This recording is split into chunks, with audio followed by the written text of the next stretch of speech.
Monitor Kexthera, S4 eyes, never left the communication screens in front of him. For 3 days now, the displays showed nothing but empty space where the Kepler 442 system should be sending regular updates. His long, flexible fingers moved across the control panel, trying different frequencies and signal boosters. Nothing worked. The Vorthok colonies had been the jewel of this sector. These gentle aliens built the most beautiful cities in known space, with crystal gardens that sang in the wind and floating platforms that moved like dancers through their pink skies. They never fought wars, never argued, and spent their days creating art and music that brought tears to the eyes of visitors from dozens of different worlds. Now, they were gone. All of them. Monitor Kexthera. Any word from the outer colonies. His assistant Velenok slithered closer, his tentacles shaking with worry. The young officer had just graduated from the academy, and this was his first real crisis.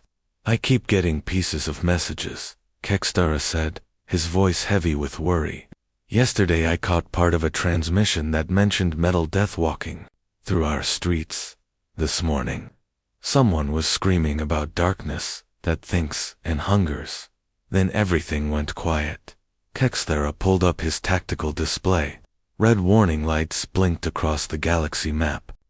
The coalition military forces were fighting a losing war against the Hegemony Empire in Sector 7. Thousands of ships and millions of soldiers were tied up in battles that seemed to go on forever. Meanwhile, a deadly plague had broken out on 12 worlds near the galactic rim, and medical ships were rushing supplies there as fast as they could. There were no ships left. No cavalry coming to save the Vorthok. The old monitor looked at his emergency panel. One button said alone, covered by a clear protective case. Warning symbols in 17 different languages surrounded it. Most of them said the same thing. Extreme danger. Contact Earth only in desperate situations. Everyone in the coalition knew about humans. They came from a world so dangerous that most aliens would die within hours of landing there. Storms that could flatten cities, oceans full of predators with teeth like swords, and gravity so strong it would crush weaker species. The humans who survived such a place were considered barely controlled savages by most of the galaxy, but they had never lost a war, never abandoned an ally, and they could cross space faster than anyone thought possible. Kexthera's manipulator claw hovered over the emergency beacon. Once he pressed it, there would be no going back. The humans would either ignore them completely, or they would come, with weapons that made most coalition military officers nervous. He thought about the Vorthok children in their crystal nurseries. He thought about their artists and musicians and philosophers. He pressed the button. The emergency beacon sent its desperate message racing through space at the fastest possible speed. Kexthera watched the transmission counterclimb as the signal burst toward the human home system. Coalition Emergency Protocol 7. Humanitarian Crisis. Kepler 442 System. All inhabitants presumed lost or captured. Military assistance requested from Terran Defense Force.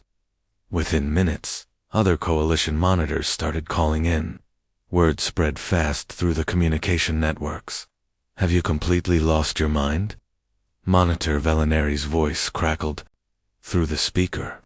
Her species was known for being calm and logical, but she sounded angry. You called the humans the Deathworld savages. Kexthera rubbed his tired eyes. The Vorthok are gone, Veleneri. Someone took an entire system of peaceful people, and we have no idea what happened to them. So you contacted the most dangerous species in known space.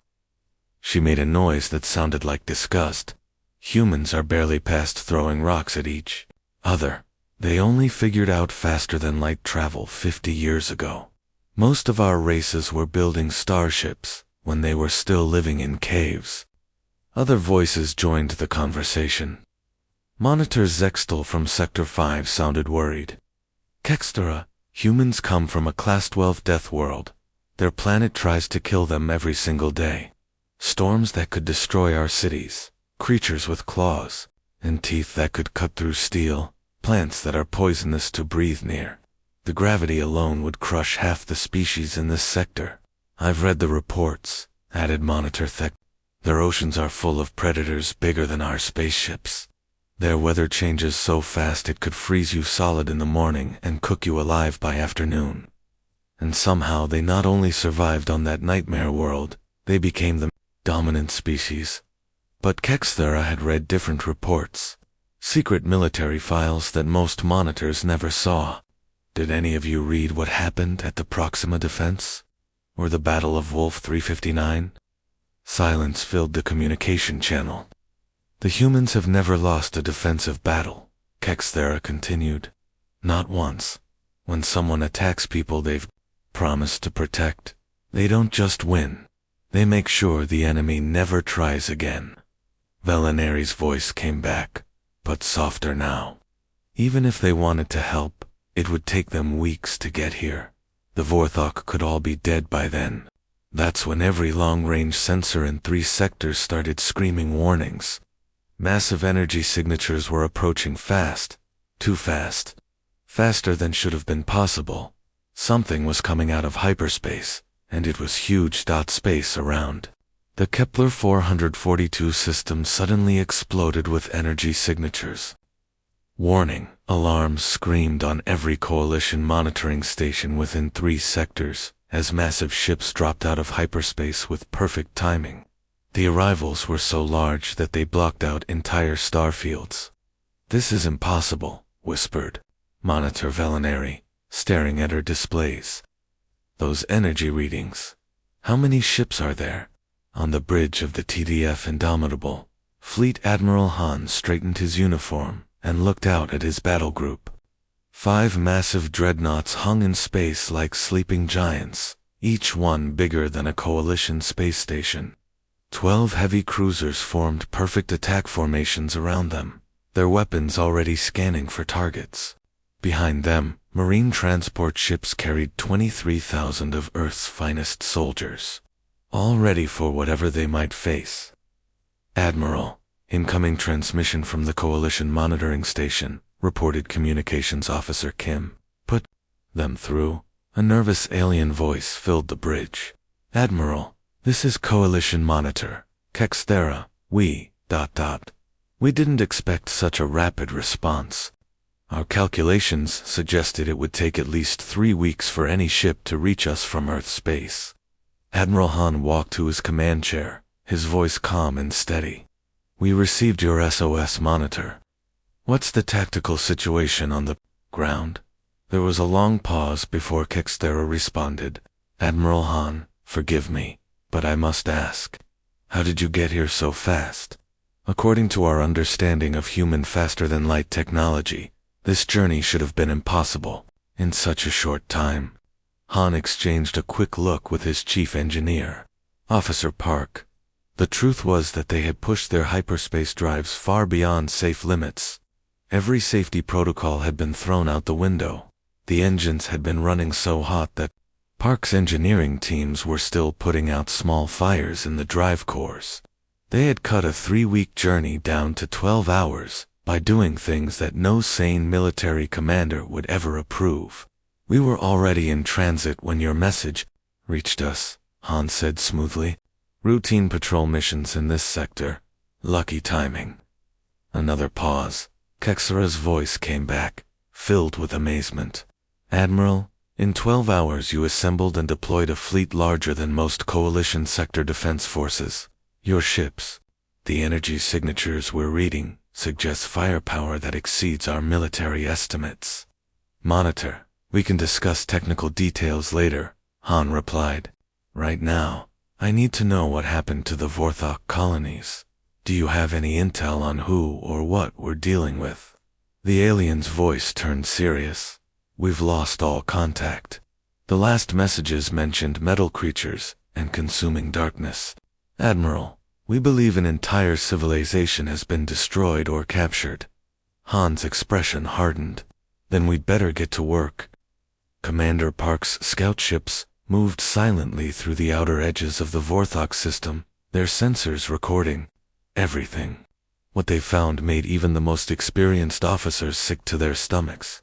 "Send me the visual feeds," Park ordered from his command ship. The main screen lit up with images from the surface, and Park felt his blood turn cold.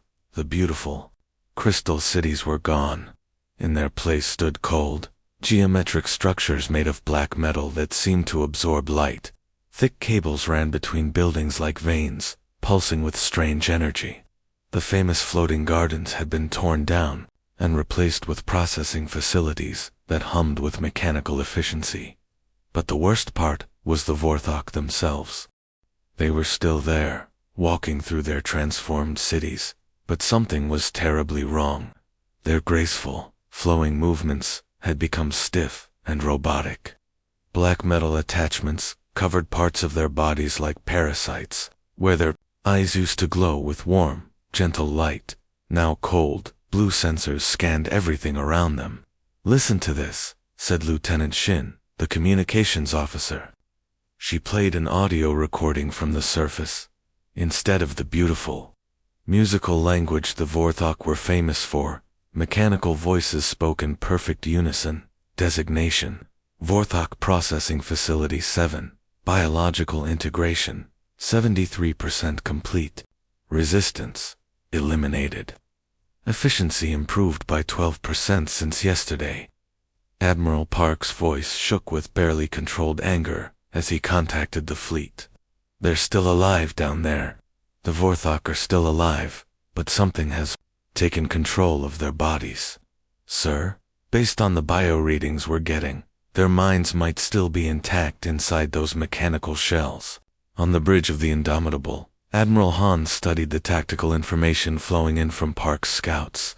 His intelligence officer, Major Yoon, had been running the data through every database Earth possessed. "Sir, we've identified the enemy," Yoon reported. "It's an ancient artificial intelligence collective called the Network. According to our files, they're older than most known civilizations. They've been sleeping for thousands of years." "Why did they wake up now?" Han asked.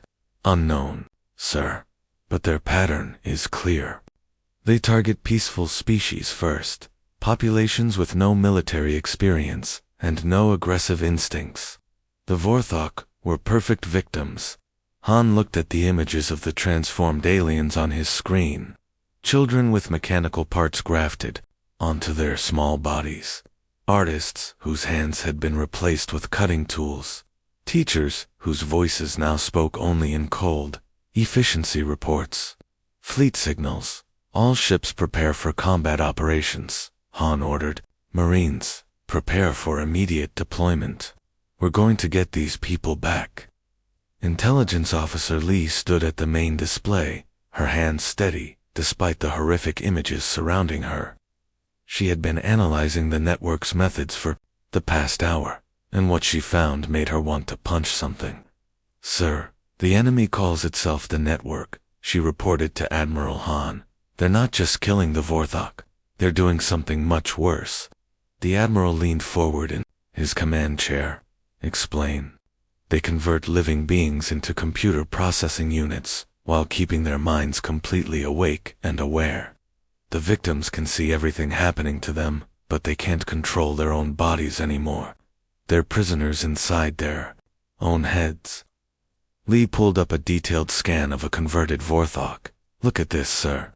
The brain activity shows normal consciousness patterns, but the nervous system has been rewired through these mechanical implants. They know what's happening. They know they're being used to hurt their own people, but they can't stop it." The bridge fell silent. Several officers looked away from the screens. "How many?" Han asked quietly. "Best estimate, about 3 million Vorthok on the main colony world. Another million scattered across the smaller settlements.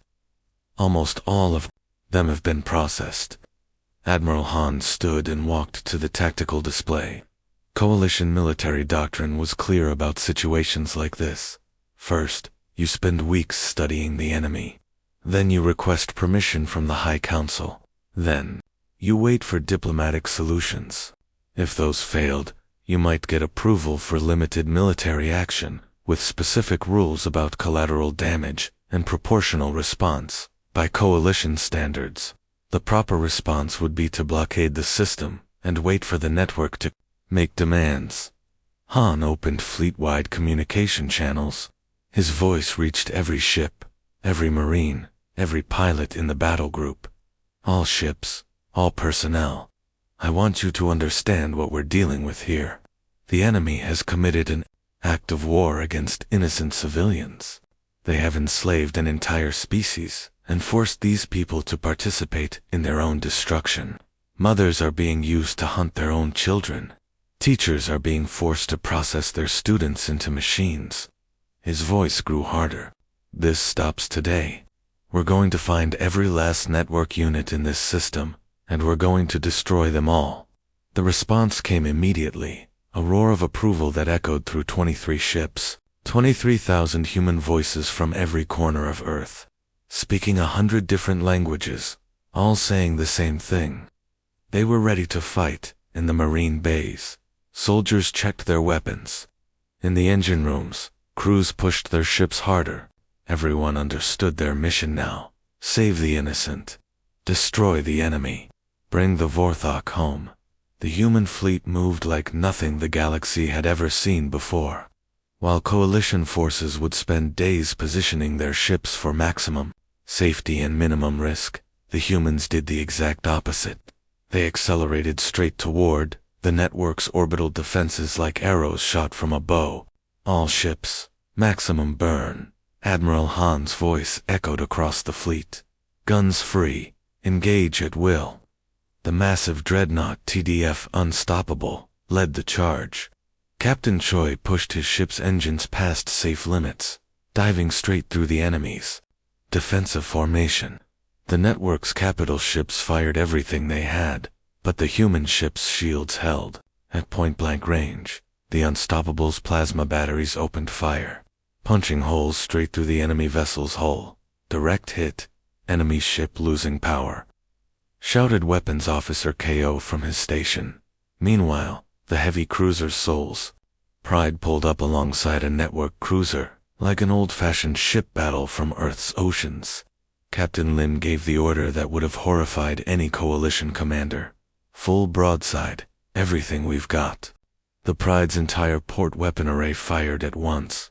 The explosion was so bright, it could be seen from the planet's surface, lighting up the night sky like a second sun. The enemy ship broke apart in seconds, but the real shock came when the Marine drop pods launched.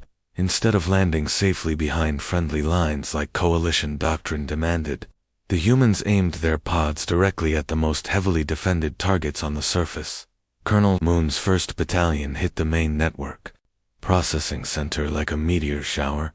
Each drop pod contained 40 tons of armored Marines. Their power suits designed to survive impacts that would flatten normal soldiers. The pods smashed through the facility's roof and deployed troops directly inside enemy strongholds. Network defensive protocols insufficient, came the confused transmissions from the AI collective. Human tactical patterns do not match database predictions. The network had fought hundreds of species over thousands of years. They had detailed files on every known military strategy in the galaxy. But humans fought differently, where other species used careful positioning and gradual advances.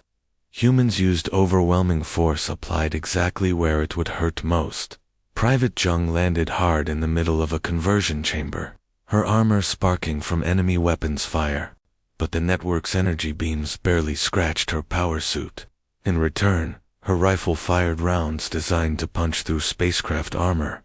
Network robots that had seemed unstoppable against Vorthok. Civilians exploded like toys under human weapons. The assault lasted only 30 minutes, but it changed everything. The network learned that day what many others had discovered before. Humans didn't just fight wars. They ended them. Sergeant Kim's boot connected with the processing center door, and the metal barrier crumpled like paper. He stepped inside with his rifle ready, then stopped dead in his tracks. His stomach dropped as he took in the scene before him.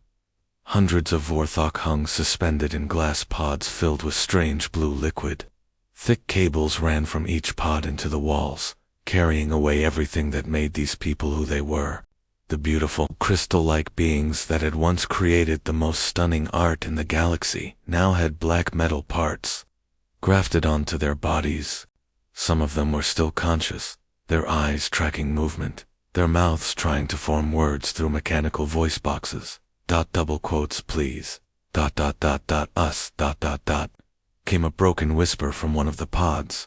Kim's hands shook as he activated his communication device. Command, this is Sergeant Kim. Get every extraction team down here right now. Medical teams too. And bring the heavy cutting equipment. Behind him, more Marines entered the chamber. Corporal Park, a tough soldier who had seen combat on 3 different worlds, took one look around and had to lean against the wall. How many are there? Too many, Kim replied, moving deeper into the facility. Each room they entered revealed new horrors. In one chamber, they found children floating in smaller pods, their young minds being slowly taken apart and studied by the network's cold intelligence. The little ones still tried to smile when they saw the human soldiers. Not understanding what was happening to them, Private U discovered a section where the network was processing the colony's greatest artists and musicians. Their creative thoughts were being downloaded and copied. Their inspiration turned into data for the machines to study. This is sick, U muttered, starting to cut power cables with her plasma torch. The worst part was that many of the victims were still fully aware. They could see everything, understand everything, but couldn't control their own bodies anymore. Some begged the Marines to end their suffering, while others pleaded for their children to be saved first. Deep in the facility's maintenance tunnels, Private Cho heard strange sounds coming from behind a collapsed wall. She pulled away debris with her powered, armor's enhanced strength and found something that gave everyone hope. 5 Vorthok adults and 3 children, completely unchanged by the network's machines, huddled together in a hidden space, barely big enough for them all. When they saw Cho's armored figure, they pressed themselves against the far wall in terror. Cho slowly removed her helmet, revealing her human face. She knelt down and spoke softly. It's okay. We're here to help. You're safe. Now? 10 kilometers beneath the planet's surface, Colonel Song crawled through a maintenance tunnel so narrow that her power armor scraped against both walls. Behind her, 8 of Earth's best Special Forces soldiers followed in single file, their breathing heavy in the cramped space. How much further? Whispered Sergeant Kang, checking his equipment for the 5th time.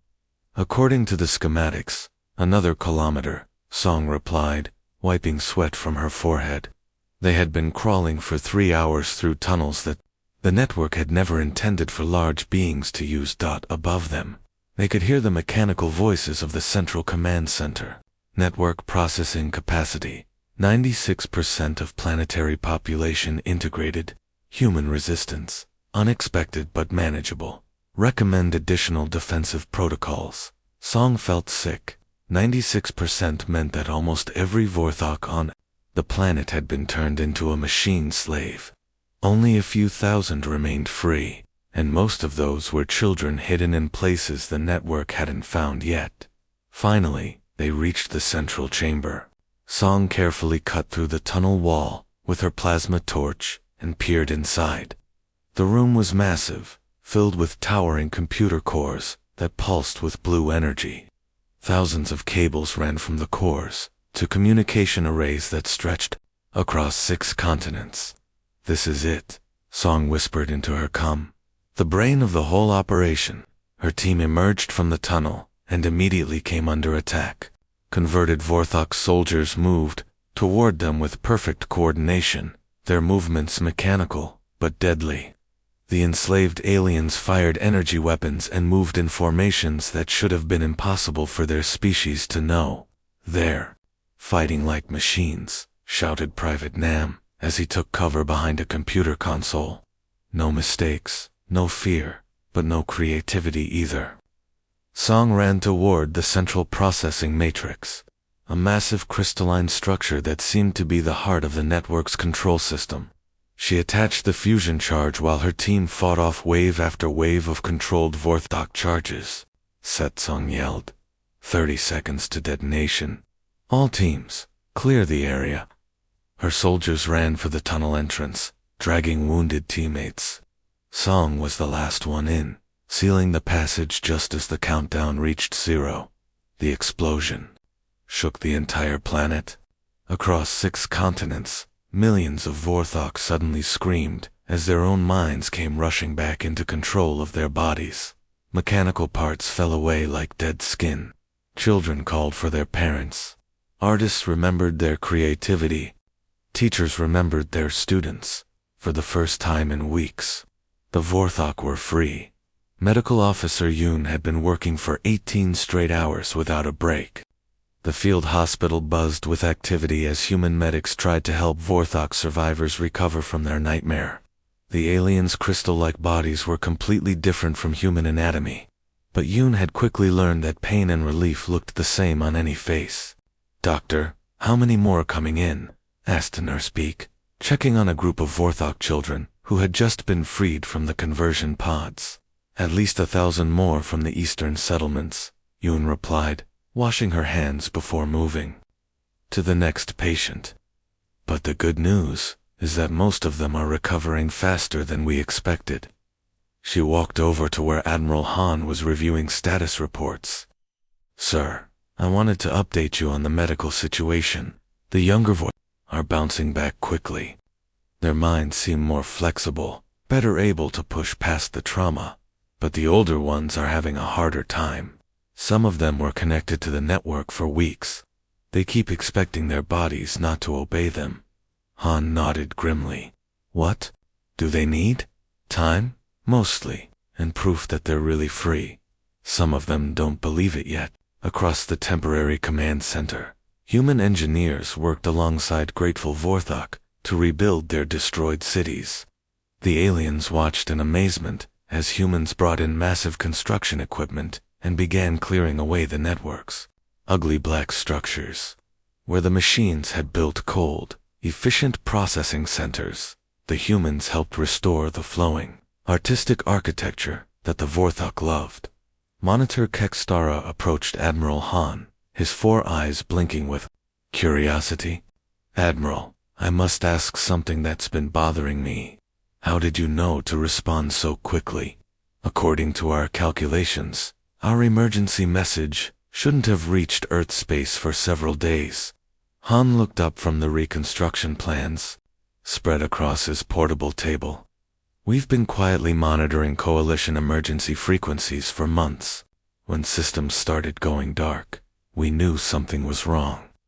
He paused, watching human soldiers helping Vorthok families reunite. "We also knew your military was stretched too thin to handle another crisis. Someone had to be ready to respond." The alien's sensory organs flickered with what Han had learned was surprise and deep gratitude. "You were, watching over us." Even though most Coalition species consider humans dangerous, Han smiled for the first time since the crisis began. "It's what neighbors do." 3 days after that desperate SOS, the Vorthok were free. Their children were learning to sing again. Their artists were picking up their tools. And across Coalition, space, a new understanding spread like wildfire. The humans from the Deathworld weren't savage primitives. They were guardians,